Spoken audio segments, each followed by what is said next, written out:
নির্বাচিত হওয়ার সাথে সাথেই তারা আবারও ভারতের কসাই খ্যাত নরেন্দ্র মোদীর হাত তাদের কাঁধে চায়। আমরা বাংলাদেশের জনগণ শেখ হাসিনার ফ্যাসিবাদী সরকারের সময়ও 2021 সালে মোদী বিরোধী আন্দোলনে আমাদের ভাইয়েরা জীবন দিতে চিন্তা করে নাই। এক চাঁদাবাজ চলে যাবে, নতুন চাঁদাবাজ তৈরি হবে, এর জন্য আমরা রক্ত দেই নাই।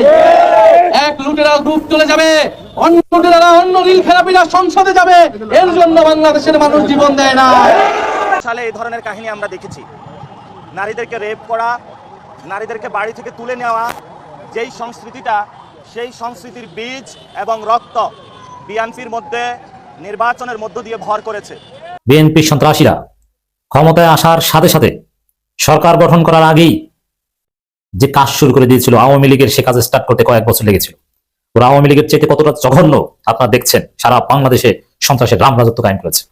হাসিনা 15 বছরে যা দেখছেন তা বছর দুয়েকের মধ্যে দেখে ফেলবেন। তারেক রহমানের যদি স্টেবিলিটি প্রায়োরিটি হইতো তাহলে ভোটটা তিনি ফেয়ার হতে দিতেন। মানুষ একটা পরিবর্তন চাইছিল, তিনি পরিবর্তনটা ঠেকাই দিলেন। এভাবে কি আদৌ পরিবর্তনকে ঠেকাই রাখা যায় না? আগে গেলেই তো সবচেয়ে বড় পাহাড়ের মতো, হ্যাঁ ভাই, হিমালয়ের মতো একটা বড় পাহাড় সামনে, ওই পাহাড়টাকে পাড়ি দিতে হবে, তারপরে সংসদে যাইতে হবে। ভুইলা গেলে হবে হ্যাঁ ভোটের কথা, হ্যাঁ ভোট জয়যুক্ত হয়েছে।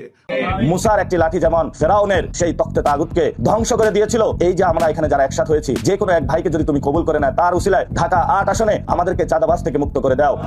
আসসালামু আলাইকুম দর্শক, নতুন একটা ভিডিওতে আপনাদের সবাইকে স্বাগতম। ভিডিওর শুরুতে অনেকগুলো ভিডিওর অংশ বিশেষ ইতিমধ্যে আপনারা দেখে ফেলেছেন, দেখেই বুঝতে পেরেছেন ভিডিওটা কতটা গুরুত্বপূর্ণ ও আকর্ষণীয় হতে চলেছে। তো দর্শক, আমি আর কথা বাড়াবো না, মূল নিউজে চলে যাব। তার আগে এখনো পর্যন্ত যারা আমাদের চ্যানেলটি সাবস্ক্রাইব করেন নাই, প্রতিনিয়ত আপডেট খবর পেতে আমাদের চ্যানেলটি সাবস্ক্রাইব করে দিবেন। চলুন একটা লাইক দিয়ে সম্পূর্ণ ভিডিওটি দেখে আসি। দেশবাসী, আপনাদের এখনই জেগে উঠতে হবে। দর্শক, আপনাদেরকে অনুরোধ করব, আমার এই প্রতিবাদমূলক আলোচনা প্রত্যেকে শেয়ার করে ব্যাপকভাবে ছড়িয়ে দিন। প্রত্যেকে প্রতিবাদে অংশগ্রহণ করুন, যে যার অবস্থান থেকে প্রতিরোধ করে তুলুন। এটা আমাদের নৈতিক দায়িত্ব। আর ঘরে বসে থাকা যাবে না। বিএনপি সন্ত্রাসীরা ক্ষমতায় আসার সাথে সাথে সরকার গঠন করার আগেই যে কাজ শুরু করে দিয়েছিল, আওয়ামী লীগের সে কাজ স্টার্ট করতে কয়েক বছর লেগেছিল। ওরা আওয়ামী লীগের চাইতে কতটা জঘন্য আপনারা দেখছেন, সারা বাংলাদেশে সন্ত্রাসের রাম রাজত্ব কায়েম করেছে। নোয়াখালীতে কি ঘটিয়েছে আপনারা সবাই জানেন কোন বিষয়ে কথা বলছি। নোয়াখালীতে শাপলাগলিতে ভোট দেওয়ার অভিযোগে কয়েক সন্তানের জননীকে বিএনপির লোকজন গণধর্ষণ করেছে। আপনি চিন্তা করেন, আপনি কি বাংলাদেশে আছেন না আইএমএ জাহিলিয়াতের যুগে আছেন?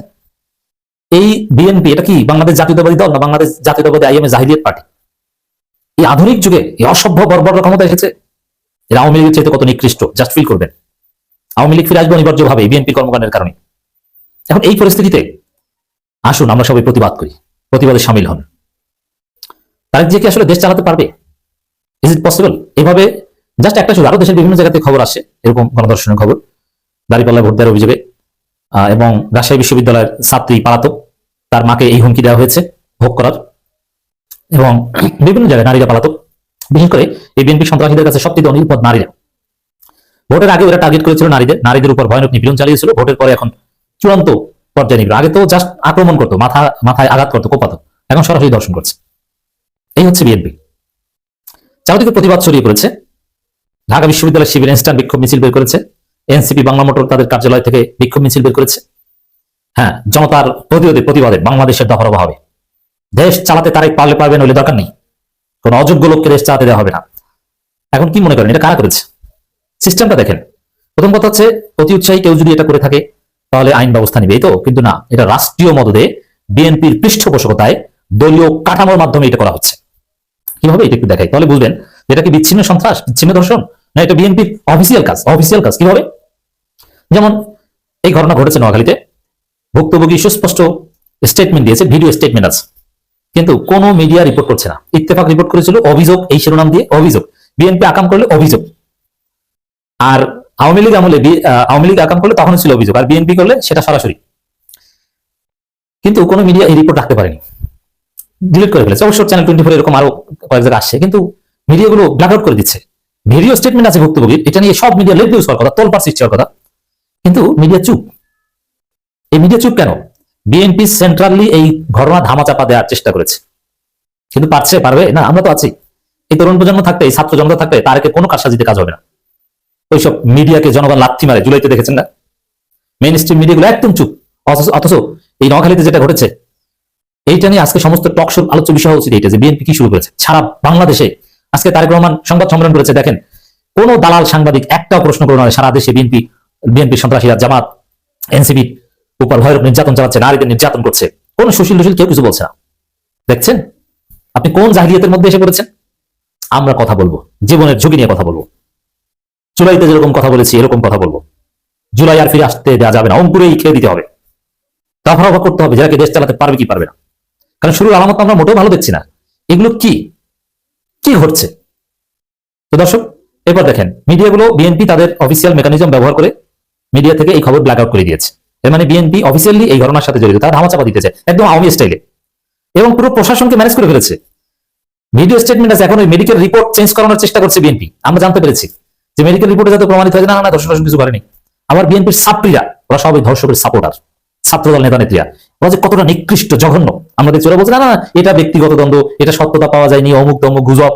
একদম সে আওয়ামী লীগের মতো সাদ্দামরা যা বলতো, ওবায়দুল কাদেরা যা বলতো, গুজব গুজব প্রচার, একদম সেটা, এবং প্রশাসনের মাধ্যমে ঘটনা ধামাচাপা দেয়া।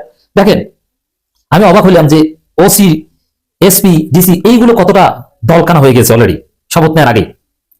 এরা বলছে না না এগুলো গুজব, অতিরঞ্জিত।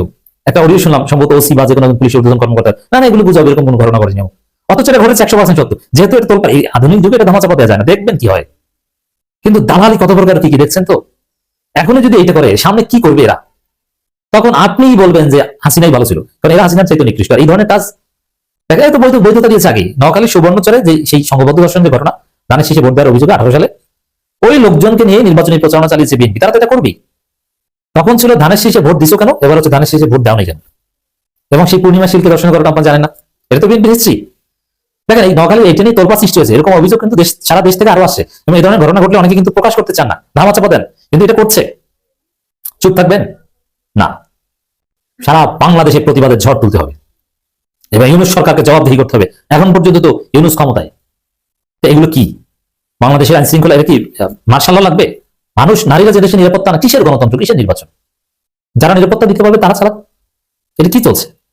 এবং আমি অবাক যে ঠিক আছে এখন বিএনপির লোকজন এটা বলতে পারতো যে আমরা ক্ষমতা নেইনি, যেই করুক ব্যবস্থা নেন, কিন্তু না, তারা মিডিয়ার মাধ্যমে এটা ধামাচাপা দেওয়ার চেষ্টা করছে, প্রশাসনের মাধ্যমে ভিন্ন স্টেটমেন্ট দিচ্ছে এবং ডাক্তারদের মাধ্যমে ম্যানেজ করে রিপোর্ট পাল্টে দেওয়ার চেষ্টা করছে। আপনি চিন্তা করছেন আপনি কাদের খপ্পরে করেছেন? এখন আপনাদেরকে সিদ্ধান্ত নিতে হবে, সেটা কি সহ্য করবেন? ছাত্র জনতাকে, জুলাই যোদ্ধাদেরকে আহত করা হচ্ছে, হাত পা ভেঙে দেওয়া হচ্ছে, দাড়ি ছিঁড়ে ফেলা হচ্ছে, মসজিদের ইমামকে মসজিদ থেকে বের করে দেওয়া হচ্ছে, বিএনপি নেতার কাছে পা ধরে মাপ চাওয়ানো হচ্ছে। হাজার হাজার ঘটনা আজকে শুক্রবার এবং শনিবার ঘটেছে। ইহা 1 সপ্তাহ 2 সপ্তাহ ক্ষমতা পেলে তখন যে কি করবে, দেশ এক ভয়ঙ্কর পরিস্থিতির দিকে যাচ্ছে। আমাদেরকে ডিসাইড করতে হবে যে আমরা কি করব। এগুলো মুখ বুঝে সহ্য করবেন, না দেশ ছেড়ে যাবেন, না দেশ বাঁচাতে যুদ্ধ করবেন? একটা দুটো শিবির ধরে ধরে জবাই করে।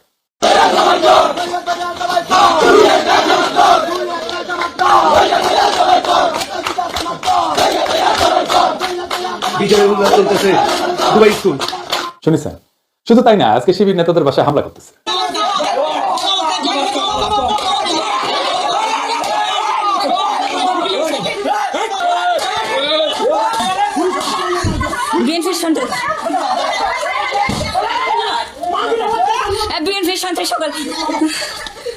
আপনারা একটা আওয়ামী শাসন দেখবেন, লিখে রাখতে পারেন। আমরা আবার আগের সেই জায়গায় ফিরে গেলাম, 2008 সালে ফিরে গেলাম। এরপরের সময়গুলো আবার রিপিট হবে, এবার হবে দ্রুত। হাসিনা 15 বছরে যা দেখছেন তা বছর 2 এর মধ্যে দেখে ফেলবেন। তারেক রহমানের যদি স্টেবিলিটি প্রায়োরিটি হইতো তাহলে ভোটটা তিনি ফেয়ার হতে দিতেন। মানুষ একটা পরিবর্তন চাইছিল, তিনি পরিবর্তনটা ঠেকাই দিলেন। এবার কি আদৌ পরিবর্তনকে ঠেকাই রাখা যায় না? আর 3 নাম্বার স্ট্র্যাটেজি হইতেছে, আজকে যে শক্তি জামাত আর এনসিপির পিছনে দাঁড়াইছে, সেই শক্তিকে সংহত কইরা পরের নির্বাচনের জন্য আজ থেকে প্রস্তুতি নেওয়া উচিত। এই নির্বাচন কিন্তু দেখাই দিল যে বাংলাদেশ এখনো গণতান্ত্রিক পরিপক্কতায় পৌঁছায়নি, কিন্তু এই ভোট প্রমাণ করলো একটা বিকল্প শক্তি উঠে এসেছে। এই শক্তিকে আর থামানো যাবে না। আর বিএনপি যেহেতু আওয়ামী লীগ আর হাসিনার দেখানো পথেই যাইতেছে, তাই সে হাসিনার অন্তিম যে লক্ষ্য সেটার দিকেই যাবে। এটাই ইতিহাসের শিক্ষা। এই নির্বাচনের ফলাফল একটা ইন্টারেস্টিং জিনিস দেখে। আমরা গেলে জাতীয় পার্টিকে ওয়াইপ আউট করে দিছি। রংপুর ছিল জাতীয় পার্টির দুর্গ, আওয়ামী লীগ বিএনপি 35 বছর ধরে ঠিক ধরাইতে পারেনি সেই দুর্গতে। আমরা এটা ফ্ল্যাট করে দিছি, আমরাই করছি, বিএনপি করে নাই। রংপুরে বিএনপি আওয়ামী লীগ কিছু করতে পারে নাই, সেখানে যে এনসিপি জামাত তাদের হারাই দিল। সেই এনসিপি জামাত দুর্বল না যে সারা দেশে হারা গেল? এই চিত্রটা, রংপুরের চিত্রই সারা দেশে হওয়ার কথা ছিল, হইল না, ডিপ স্টেট হইতে দিল না। এটা আসলে করার দরকার ছিল না, এই আকামটা করার দরকার ছিল না। ভোট খুবই সেন্সিটিভ জিনিস। মুজিব 1973 এই কিসিমের একটা নির্বাচন করে গাড্ডায় পড়েছিল। হাসিনা নির্বাচন না দিয়া এরকম কিসিমের নির্বাচন করে গাড্ডায় পড়েছিল। কাশ্মীর একটা নির্বাচনের ফল মানে নাই, এই জন্য অগ্নিগর্ভ হয়ে আছে কাশ্মীর না কতদিন থেকে। কি অবস্থা এখানে, এখনো শান্ত হয় নাই। আবারও বাংলাদেশে এই কাজ করা লাগলো, এ তো লজ্জা হয়ে থাকবে, শুধু লজ্জা না, একটা বিপদ হয়ে থাকবে। এই কালি গা থেকে যাবে না বিএনপির, এবং যারা ইঞ্জিনিয়ারিং করছে যারা তাদেরকে কাফারা দিতে হবে। হ্যাঁ, দিতে হবে এই জন্য যে জামাত এনসিপি তো কম ভোট পায় নাই। হিসাব করে দেখেন পার্সেন্টেজে এই লোকগুলোর উপেক্ষা করবেন কিভাবে? আপনি জিতলে অসুবিধা নেই, যেতেন ভোট নিয়ে যেতেন, যতগুলো সিট জনগণ দেয় সে কটা নিয়ে খুশি থাকেন না। আপনার অ্যাবসলিউট মেজরিটি লাগবে। হ্যাঁ, লিসে হাউস হয়েছে, লিসে ভোটটা সুষ্ঠু হয়েছে, কিন্তু রেজাল্ট সুষ্ঠু হয় নাই। 10:30 পর্যন্ত রেজাল্ট আসতেছে মোটামুটি 2 জোট পাশাপাশি আগেতেছে, 3-4টা সিটের গ্যাপ, কখনো এই জোট একবার আগে, কখনো আরেক জোট একবার আগে, তারপরে সব বন্ধ বেশ কিছুক্ষণ, ঘন্টা 2 তারপরে তত্তর করে বিএনপি আগে যেতেছে। আর জামাত জোট মনে হয় ঢাকার জ্যামে আটকেছে, আর নড়ে না, নড়ার চড়ার কোনো নাম নাই, ওইখানেই থাকলো। 40 থেকে বিএনপি 208 হইলো। আচ্ছা বলেন তো, কখনো এইভাবে ডেটা ফাংশন করে? ভোটের সব তো ডেটা অঙ্ক, এটাকে এইভাবে ফাংশন করে? মানে এটা বিজ্ঞানের কথা, ব্রেন্টের কথা আর কি, এডুকেশনের কথা, এগুলো তো র্যান্ডম নাম্বার। যেভাবে ভোটের রেজাল্ট ঘোষণা করা হয়েছে এর কোনো প্যাটার্ন মানে নাই। আপনি এই ডেটা যে কোনো ম্যাথমেটিক্যাল স্ট্যাটিস্টিক্যাল মডেলে ফেলেন, তারপরে দেখবেন এটা ম্যানিপুলেশন হয়েছে, একদম সেই অঙ্কে কষে এটা বুঝাই দেওয়া যাবে। আমি বুঝাই বলি একটা, ধরেন এটা 300 সিট, তাই না? 2 জোটের সাপোর্ট মোটামুটি কাছাকাছি। তো র্যান্ডম অর্ডারে সিট ডিক্লারেশনের যে ধারা একটার পর একটা আসতেছে, এইটা যদি আমি সাইমুলেশন করি, বারবার করে দেখি, ধরেন 1 লাখ বার করি, করে দেখবো যে কয়বার এরকম প্যাটার্ন আসে। প্যাটার্নটা কিরকম? যে 10:30 পর্যন্ত নেক টু নেক ফাইট চলতেছে, তারপরে টোটাল ফ্রিজ একদিকে, আর একদিকে ম্যাসিভ অ্যাক্সেলারেশন, দাম করে উঠে গেছে উপরে। এটা সম্ভাব্যতা কত? এটা সম্ভাব্যতা যদি 0-এর কাছাকাছি হয় তাইলে এটা কারচুপি। আমি অঙ্কটা করেছি, হ্যাঁ অঙ্ক করলে, হ্যাঁ আমাদের বাংলার মার্টিন লুথার কিং অঙ্ক ভয় পায়, তো আমি করেছি, যদিও আমি স্ট্যাটিস্টিশিয়ান না। তাইলে এটা হওয়ার সম্ভাবনা 0, মানে 1,90,000 বিলিয়ন কোটি বার যদি আপনি এটা করেন তাহলে একবার এটা চান্স আছে। মানে বুঝেছেন তো? এডিটর সাহেব লিখে দেন 1,90,000 বিলিয়ন কোটি বার আপনি যদি এটা সাইমুলেট করেন, প্রায় অসীম সংখ্যায়, তাহলে একবার এটা হওয়ার সম্ভাবনা আছে। এই নির্বাচনে যেটা হয়েছে, কি রেকর্ড দেখেছেন? গিনেস বুকে ঠাই পাবে বিএনপি দল হিসেবে, এবং তাদের বুদ্ধিজীবীরা এইরকম আসন সংখ্যার কথা কিন্তু বলছে 200-র বেশি পাবে, বলছে না? বলছে জামাত এনসিপি 80টার মতো পাবে, তাই হয়েছে। আমার প্রশ্ন হইতেছে এত নিখুঁত প্রেডিকশন কেমনি করলো? তার মানে আগে থেকে সাজানো ছিল, তাই না? আচ্ছা এই যে 208টা সিট যে পাইলো, এইরকম আওয়াজ কি বিএনপি ছিল যে 208টা সিট পাবে? ইলেকশনে মাঠে ছিল, মর্মুলটাটা ছিল। এই লেভেলে জিততে হলে তো একটা ইস্যু লাগে রে ভাই, বড় ইস্যু লাগে, যে ইস্যুতে সারা দেশ র্যালি করবে। 2008 সালে ইস্যু ছিল বিএনপির দুর্নীতি, সেজন্য আওয়ামী লীগ জিতেছিল, এরকম জিতেছিল। 70-এর নির্বাচনে ছিল স্বায়ত্তশাসন, এই জন্য মুজিব জিতেছিল। এবার কি ছিল? ফ্যামিলি কার্ড, মানে মানুষ পাগল হইয়া ফ্যামিলি কার্ডের জন্য সাপোর্ট ফাইরা ভোট দিছে। আপনারা সবাই দেখেছেন যে মামুনুল হককে বিজয় ঘোষণা করছে সব কটা মিডিয়া, তারপরে ওই খবর সবাই মুছে দিছে। তারপরে দেখি ববি আজাদ জয়, এরকম তো অনেক আসন হয়েছে। এমনকি তারেক রহমানের আসন হয়েছে, 3,500-এর ব্যবধান ছিল, 17টা কেন্দ্র বাকি ছিল গোনা, তারেক রহমানকে বিজয়ী ঘোষণা করে দিচ্ছে। তারেক রহমানের প্রতিদ্বন্দ্বী লিখছে এটা, আমি স্ক্রিনশট নিয়ে রাখছি। ওই সময় খুলনাতে মিয়া গোলাম পারওয়ার কত ভোটে হারছে জানেন? 2000 ভোটে মাত্র। শুধু জামাত 5,000-এর কম ভোটে হারছে। এরকম আসনের সংখ্যা কত জানেন? 53টা। মূলত এই 53টা আসনে কারচুপি করে হারানো হয়েছে জামাতকে। কেউ কেউ বলে এটা 70টা। জামাত তাইলে প্রকৃতপক্ষে আসনগুলোতে জিতছে, কিন্তু ডিপ স্টেট সংখ্যা কমায় কয়টা দিতেছে? 70টা না কয়টা যেন দিতেছে, খয়রাতি। এটা তো বিএনপির শক্তি না, এটা ডিপ স্টেট আওয়ামী লীগ আর প্রশাসনের শক্তি। তার উপরে ভর করে তারেক রহমান দেশ চালাবে। কেমন চালাবে বুঝেন? আমাদের প্রতিপক্ষ তো বিএনপি না, আমাদের প্রতিপক্ষ BNP plus Awami League plus deep state plus India. Churchill যদি একটা বিশ্বযুদ্ধ জেতার পরে হারতে পারে, সেই তুলনায় আমরা কিছুই না, হারিছি। আমরা তো স্বীকার করি হারিছি, আমরা বিরোধী দল, অপোজিশন, কিন্তু আমরা রেসপন্সিবল অপোজিশন হতে চাই। সামনের বার জিততে হবে। এই নির্বাচনের বিষয়ে যা যা আইনি ব্যবস্থা নেওয়া উচিত সেটা নিতে হবে, রেকর্ড রাখা জরুরি, সব ডকুমেন্টেশন রাখতে হবে, ভিডিও ডকুমেন্টারি করিয়া, পোলিং অফিসার প্রিজাইডিং অফিসার যারা ছিল তাদের নামটাম রাখতে হবে, নির্বাচন কমিশনে কারা কারা দায়িত্ব ছিলেন সবকিছু সহ, প্রত্যেকটা কেন্দ্রে ভোটের ফলের কপি রাখতে হবে, স্বাক্ষর করা কপি। এই নির্বাচনে যা যা নিয়ম হয়েছে সেটা ভিডিও ডকুমেন্টারি, ক্লিপ, অডিও সব আর্কাইভ করে রাখতে হবে। যে সমস্ত প্রার্থীকে হারায় দেওয়া হয়েছে তাদের পোলিং এজেন্টদের, কর্মীদের সাক্ষাৎকার ডকুমেন্ট করা উচিত। তারপর নির্বাচনের ক্যাম্পেইন করার সময় নারীদের উপরে যে হামলা করছে বিএনপি, সেগুলো ডকুমেন্টেশন থাকা উচিত। এই নির্বাচনে আমরা যে হাইট তুলছিলাম সেটা তুলনায়, সেই জন্য সবাইকে আন্তরিক ধন্যবাদ। অসম্ভব কাজ করছেন আপনারা, কিন্তু সেটাকে ব্যালটে নিয়ে যাওয়ার জন্য যে আরো কিছু করণীয় ছিল সেটা আমরা ঠিকমতো করতে পারি না, এটা স্বীকার করা ভালো, বা করতে পারিনি। ভোট কেন্দ্রগুলোতে পর্যাপ্ত কর্মী দেওয়া যায় নাই, বেশ কিছু আসনে বিদ্রোহী প্রার্থী ছিল, এটা আমাদের জন্য সমস্যা করছে। কোনো মিডিয়া নাই আমাদের সাথে, কেউ আমাদের কথা বলে না, লিখে না। ইলেকশন ক্যাম্পেইনে ইন্ডিয়া ইস্যু যেভাবে আসা দরকার ছিল সেভাবে আসে নাই। আমি জানি না কেন ওনারা আনেন না, ইন্ডিয়ারে অখুশি করবেন কিনা। ইন্ডিয়া যদি অখুশি হয়ে যায় সেটা ভেবে যদি না বলে থাকেন তাহলে তাদের বিপদ। নারীদের একটা রিজার্ভেশন ছিল, এটা কাটে নাই। নারী ইস্যুতে একটা স্পষ্ট লিখিত অবস্থান নেওয়া উচিত ছিল, সেটা না হয় নাই। আর ঐক্যটা ঠিক মতো ক্রিস্টালাইজ হতে পারে নাই, মানে একদম শেষ মুহূর্তে হয়েছে ঐক্য। আর প্রশাসন তো পুরাই বিএনপির অনুগত, তার আজ্ঞাবহ হয়ে গেছিল। এরকম একটা অবস্থায় জিতে আসা খুবই ডিফিকাল্ট। তারপরে ক্যাম্পেইনটাকে আমরা এমন একটা জায়গায় পৌঁছায় নিয়েছিলাম যেখান থেকে মনে হয়েছে যে আমরা জিতে যাবো, এবং আমাদের তো খুবই ভালো রেজাল্ট করার কথা ছিল। বিএনপিকে জিতলে খুব মার্জিনালি জিততে হতো। এখন কি করা উচিত জামাত এনসিপির? তো দর্শক, ভিডিওটি দেখলেন, দেখে কি জানলেন, কি বুঝলেন, আপনাদের মূল্যবান মতামতগুলো আমাদের কমেন্ট বক্সে জানিয়ে দিবেন। পারলে একটা শেয়ার করে দিয়ে সবাইকে ভিডিওটি দেখার সুযোগ করে দিবেন।